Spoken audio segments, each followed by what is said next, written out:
Ne, nekliūdė nieko. Nekliūdė iš trasos.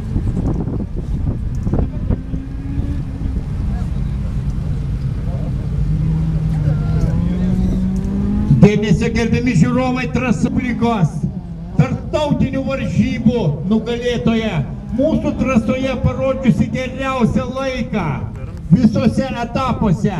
Ir štai informacija jums. Ši mašinėlė po šio etapo bus parduodama direktorių.